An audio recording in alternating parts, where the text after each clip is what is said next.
제11강 시각중복장애 보행지도법. 강의를 맡은 저는 강남대학교 중등특수교육과 교수 김호연입니다. 학습 목표에 대해서 알아보겠습니다. 첫 번째, 시각장애와 지적장애를 가지고 있는 시각중복장애인의 보행훈련 특성에 대해서 이해한다. 두 번째, 시각장애와 지체장애를 가지고 있는 시각중복장애인의 보행훈련 특성에 대해서 이해한다. 세 번째, 시각장애와 청각장애를 가지고 있는 시각중복장애인의 보행훈련 특성에 대해서 이해한다입니다. 다음 슬라이드 보시겠습니다. 시각장애와 지적장애입니다. 시각장애와 지적장애를 가진 시각중복장애인의 수는 매해 증가하고 있는 추세입니다. 그러나 이러한 중복장애를 가지고 있는 경우에 보행훈련 지도 방법에 대한 연구는 현재까지도 미흡한 상황입니다. 그런 인지장애, 지적장애라고 할 수 있는데요. 이런 정도에 따라서 다르지만 아무리 인지장애가 있다고 하더라도 일정 부분의 습득은 가능합니다. 그리고 이제 행동에 이런 목표를 세운 다음에 과제 분석을 한 후에 후진연세법을 활용해서 실내와 익숙한 실외 환경의 보행 지도도 가능합니다. 행동연세법은 과제 분석한 행동의 순서 중 첫 번째 것부터 지도하는 전진연세, 그리고 최종 행동을 먼저 지도하는 후진연세로 나눠질 수 있습니다. 다음 슬라이드 보시겠습니다. 과제 분석과 후진연세 방법입니다. 과제 분석과 후진연세 방법을 활용한 보행훈련 사례에 대해서 제시해보면 다음과 같이 구성할 수가 있는데요. 목표 행동을 일련의 행동으로 세부적으로 나누어 구성을 하게 됩니다. 다음 슬라이드 보시겠습니다. 이런 후진연세를 활용한 지도 사례입니다. 일단 학생이 자기 반 교실을 찾아야 되는 과업이 있을 수 있는데요. 이런 과업을 어떻게 과제 분석할 것인지에 대한 것을 다음과 같이 사례로 보여드리도록 하겠습니다. 이 행동을 우리는 한 13단계로 나눠볼 수가 있겠는데요. 첫 번째 단계는 교문에서 점자 블럭을 따라 촉타우 긋기법을 활용해서 이렇게 걷게 되는 것이 첫 번째 이런 행동 목표입니다. 두 번째 단계는 점자 블럭이 길어지는 시점, 그러니까 이제 점자 블럭이 꺾어지는 그런 시점이라고 생각할 수 있겠는데요. 이 시점에서 오른쪽 90도로 방향을 전환하는 것이 두 번째 단계입니다. 세 번째 단계는 점자 블럭을 따라 경사진 곳을 3보 정도 걷다가 바닥이 평평해지면 이곳에 이제 도착하게 되는 것이 세 번째 단계인데요. 이게 이제 현관문 직전이 되겠습니다. 네 번째 단계는 현관문, 자동문인데 자동문이 열리는 소리를 듣고 지면 접촉 유지법을 써서 직선으로 걸어가 건물 안으로 들어가게 되는 것이 네 번째 단계입니다. 다섯 번째 단계는 직선 보행을 통해 오름 계단을 찾는 거가 되겠습니다. 그리고 여섯 번째 단계는 오름 계단에 그런 손잡이를 찾는 거가 되겠고요. 다음 슬라이드 계속해서 보시면 나와 있습니다. 그리고 단계 7은 지팡이를 연필쥐기식으로 잡고 계단을 올라가는 거. 단계 8은 계단 참에 올라가면 지면 접촉 유지법으로 이어서 올라갈 계단을 찾게 되겠죠. 그 다음에 단계 9는 계단 손잡이를 또 찾고요. 단계 10은 계단에 도착하면 직선 보행하여 맞은편 복도를 찾는 거. 단계 11은 복도를 찾으면 왼쪽으로 방향을 전환하는 거. 단계 12는 대각선법을 이용해서 직선 보행하면서 첫 번째 문을 거치고 두 번째 문을 찾는 거. 단계 13은 두 번째 문에 도착하면 문 오른쪽에 부착된 별 모양을 확인하며 해당 교실임을 인지하는 거. 이렇게 학생의 반 교실을 찾는 것을 이런 식으로 이제 목표 행동을 놓고요. 각각의 행동으로 나눠 보니까 13단계로 나눠질 수 있습니다. 다음 슬라이드 보시겠습니다. 이런 후진연세는 그러면 이럴 때 어떻게 활용을 하느냐라고 이제 여러분들 생각을 해보실 수가 있겠는데요. 위 사례를 후진연세로 지도를 하는 경우라고 한다면 단계 1에 해당하는 행동부터 지도하는 것을 목표로 하지 않습니다. 처음 1단계부터 단계 12까지는 교사가 안내 보행을 하면서 함께 오고요. 13번 단계만 중복장애인이 스스로 하게 하는 것이 이제 이거고요. 그 다음 단계는 11번까지만 안내 보행해주고 12번, 13번을 혼자서 하게. 그 다음 단계는 뭐 이렇게 10번까지만 해주고 11, 12, 13을 본인이 혼자서 하도록 하는 거. 이런 식으로 하게 되면 중복장애인이 행동을 완성할 수 있는 기회가 좀 더 많이 주어지기 때문에 자연 강화의 기회가 좀 더 많이 이루어진다고 보실 수 있겠습니다. 그렇기 때문에 인지적 기능에 문제를 가진 중복장애인에게 이러한 방법을 활용을 하시면 훨씬 더 이렇게 자연 강화가 많아지기 때문에 좋은 방법이라고 생각하실 수 있겠습니다. 다음 슬라이드 보시겠습니다. 시각장애와 지체장애를 같이 동반하고 있는 경우입니다. 시각과 지체장애를 가지고 있는 그런 중복장애인의 경우에는 흰지팡이 이외에도 다른 보행보조기기를 사용할 가능성이 높습니다. 예를 들어서 휠체어, 스쿠터, 보행기, 워커라고 할 수 있겠는데요. 워커, 목발, 그리고 지지용 지팡이 등입니다. 보행지도사는 개별 교육생이 사용하고 있는 보행보조도구를 고려해서 보행지도의 내용과 방법을 수정하실 필요가 있겠습니다. 다음 슬라이드 보시겠습니다. 휠체어 사용자. 휠체어 사용자의 경우에는 안전을 위해서 우리가 필수적으로 준비해야 될 물품들이 몇 가지 있습니다. 보시면 머리를 보호할 수 있는 헬멧, 그리고 이제 꼭 휠체어 사용자뿐만 아니라도 이렇게 워커라든지 스쿠터라든지 이런 걸 사용을 할 경우에도 그런 헬멧을 사용하시면 좋겠습니다. 그리고 발을 보호하기 위한 접이식 발 받침제인데요. 일반적으로 모든 이런 휠체어는 가지고 있습니다만은 휠체어를 사용하시면서 그런 시각장애가 동반되어 있는 경우에는 이렇게 좀 특별 제작된 좀 더 넓이가 긴 받침대를 사용하실 필요가 있겠고요. 그 다음에 세 번째는 손의 상처를 예방하기 위해서 장갑을 활용하시는 게 좋은데 손가락 끝부분이 노출된 형태의 손가락 중간마디 정도밖에 있는 그런 장갑을 사용하실 필요가 있겠습니다. 왜냐하면 손끝으로는 자기가 뭘 만지고 있는지를 이렇게 방향정의를 위해서 단서 활용에 있어서 사용을 하기 때문에 가리는 것은 옳지 않겠습니다. 그리고 안전벨트와 같은 것이 필요하다고 봅니다. 다음 슬라이드 보시겠습니다. 휠체어를 사용하는 그런 사용자를 지도할 때 유의사항인데요. 가장 위험하다고 판단되는 곳이 연석이나 내림 계단일 것입니다. 이런 경우에는 미리 위치를 인식할 수 있도록 혹시 점자 블록이 없는 곳이다 라고 할 경우에는 점자 블록을 부착시킬 필요가 있겠습니다. 그리고 다른 바닥의 재질로 좀 부착을 시켜서 여기가 분명히 위험한 곳이다라는 것을 어떤 식으로든 알려주실 필요가 있겠습니다. 그리고 이제 아까 말씀드렸다시피 발을 보호하기 위해서 그런 일반 휠체어보다 넓은 발받침대를 부착시킨 것이 필요하겠고요. 그 다음에 이제 이렇게 된다고 하더라도 허리 위쪽에 장애물이 내려와 있는, 예를 들면 뭐 나뭇가지라든지 위에 있는 그런 설치된 간판물이라든지 이러한 것들을 피하기는 굉장히 어렵거든요. 이렇기 때문에 휠체어에 그런 센서를 부착하는 것도 하나의 방법이다고 말씀드릴 수 있겠습니다. 다음 슬라이드 보시겠습니다.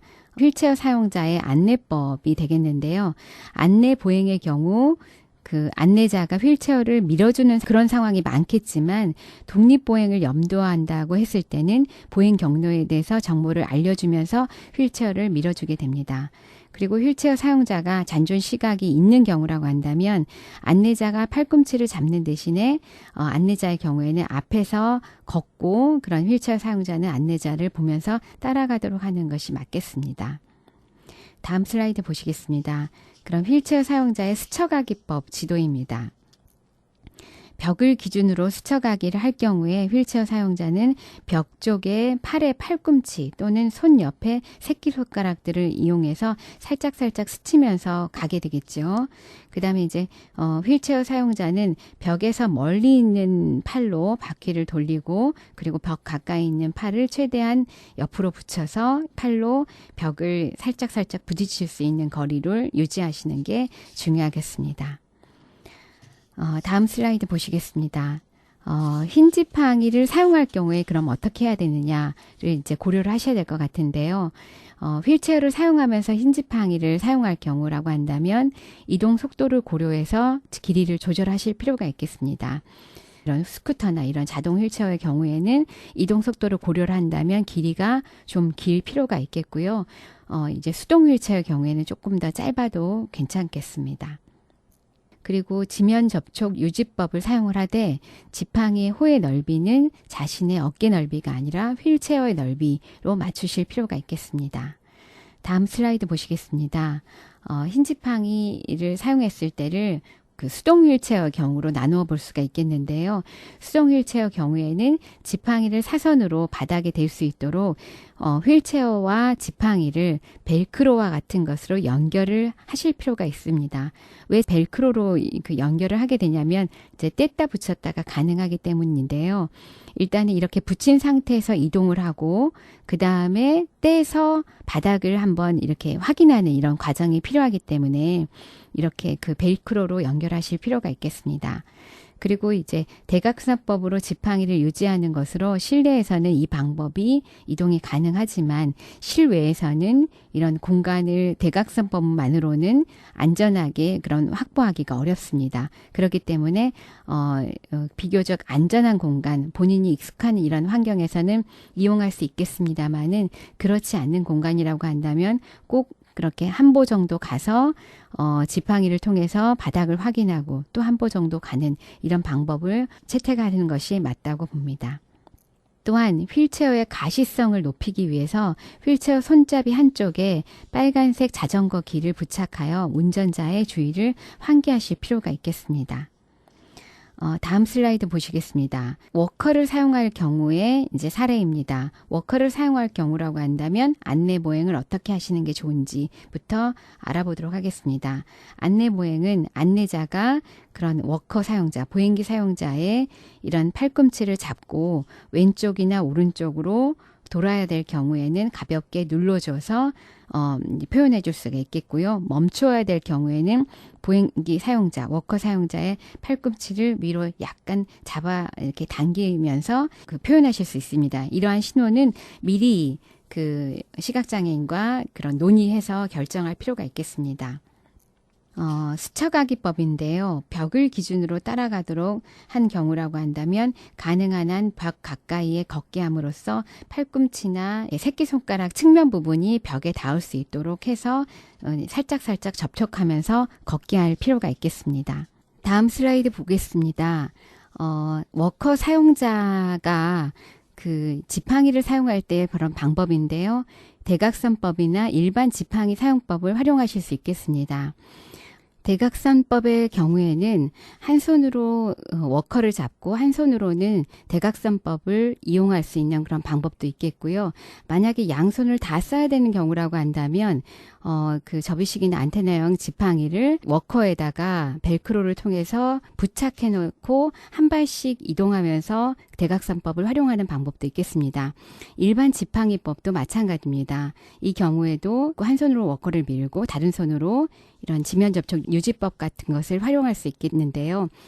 그렇지 않고 두 손을 다 사용해야 될 경우라고 한다면 일단은 한 볼을 워커로 간 다음에 그 다음에 지팡이를 활용해서 바닥을 확인하고 조금 시간이 많이 걸린다고 하더라도 이런 방법을 쓰셔야지 안전하게 이동할 수 있다는 것을 안내하실 필요가 있겠습니다. 다음 슬라이드 보시겠습니다. 목발 사용자의 경우입니다. 목발 사용자의 경우도 또 이제 두 가지로 나눠볼 수가 있겠는데요. 한쪽 또는 두 쪽의 목발 사용자로 나누어지며 한쪽을 이용할 경우에는 일반적인 방법과 거의 유사하지만 양쪽 모두를 사용할 경우에는 목발을 지팡이 대용으로 활용하는 방법도 생각해 보셔야 되겠습니다. 안내법의 경우에는 한쪽 목발을 사용하는 경우 사용하지 않는 손으로 안내자의 상박 부위를 잡고 이동하게 되겠습니다. 양쪽 목발을 모두 사용하는 경우라고 한다면 목발이 양쪽 모두 필요하더라도 한 손으로는 안내자의 팔꿈치를 잡아야 되기 때문에 이 안내자는 이 사람의 그런 목발을 대신 들어줄 필요가 있겠고요. 다른 한 손으로만 목발을 사용하도록 도와주실 필요가 있겠습니다. 다음 슬라이드 보시겠습니다.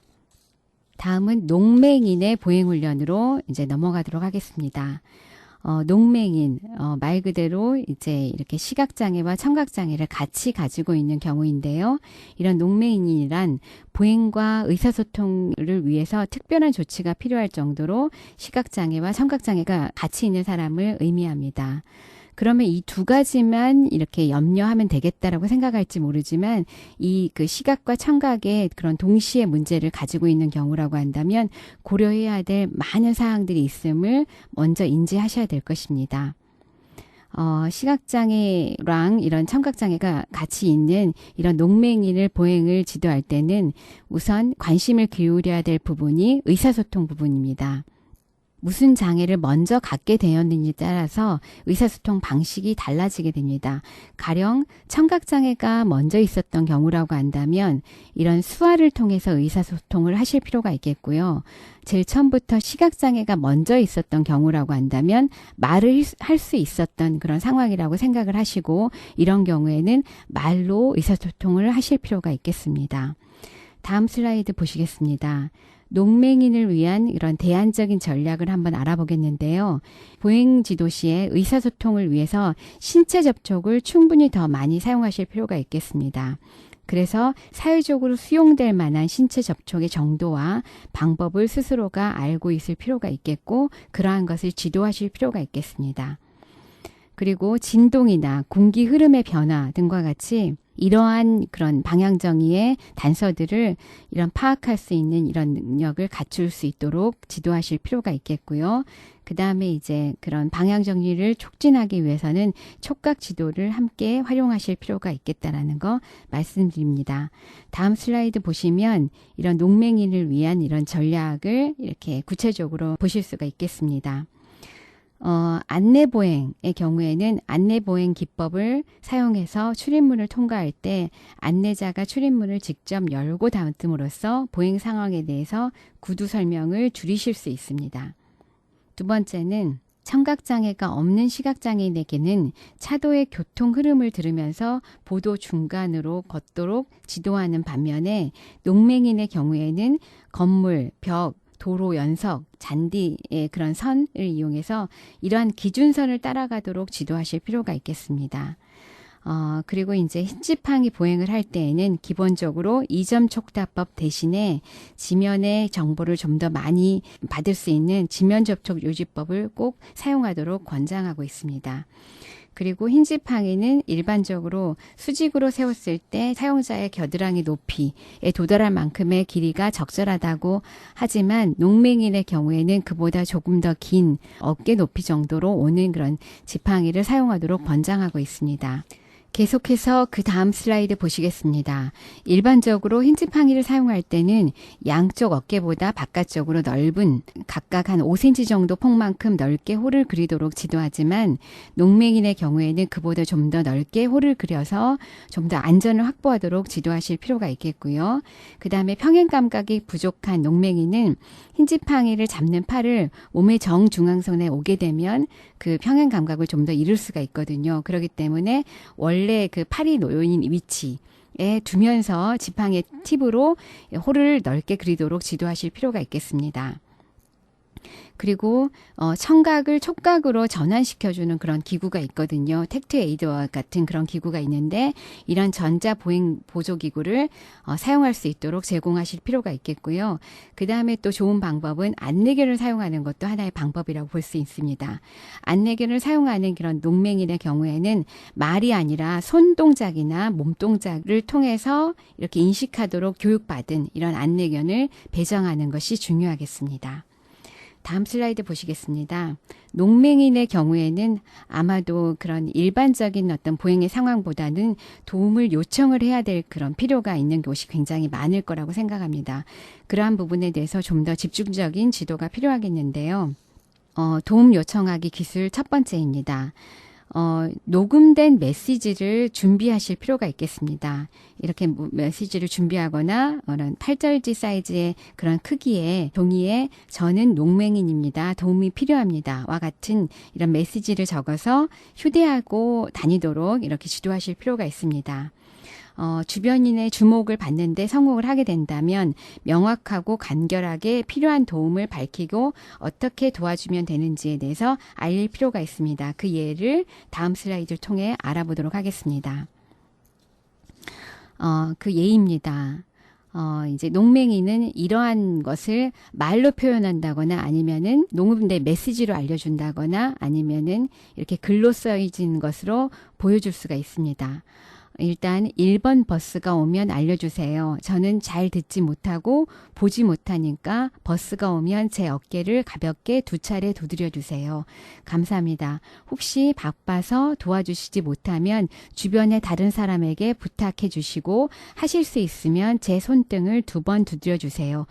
등과 같이 쓰인 수첩을 미리 준비해 아니면 이제 그런 녹음된 자료를 미리 준비해서 휴대를 하시고 이렇게 도움을 요청하실 필요가 있다는 것으로 지도하실 필요가 있습니다. 마지막으로 정리하기입니다. 정리하기 첫 번째, 시각장애와 지적장애를 동반한 경우에는 과제 분석과 같은 반복 학습으로 이런 지속적인 방법을 통해 필요한 구간에 대한 교육이 가능하다라는 거. 이때 후진 연세 방법을 사용하시면 좀 더 자연 강화의 그런 기회를 많이 제공해 주기 때문에 좀 더 효과적일 수 있다라는 거 알아보았습니다. 두 번째, 지체장애를 동반한 경우에는 보행보조기구, 즉 이렇게 휠체어라든지 아니면 워커라든지 목발 사용을 같이 사용할 경우가 있겠는데 이런 경우에 힌지팡이를 어떻게 잘 사용할 수 있을지에 대해서 함께 알아보았습니다. 세 번째는 농맹인의 경우에 보행훈련의 그런 융통적인 대안책을 알아보았고요. 어떻게 하면 도움을 효과적으로 요청할 수 있을지에 대한 방법까지 알아보았습니다. 지금까지 시각장애 중복을 가지고 있는 시각장애인의 보행훈련 지도에 대해서 알아보았습니다. 감사합니다.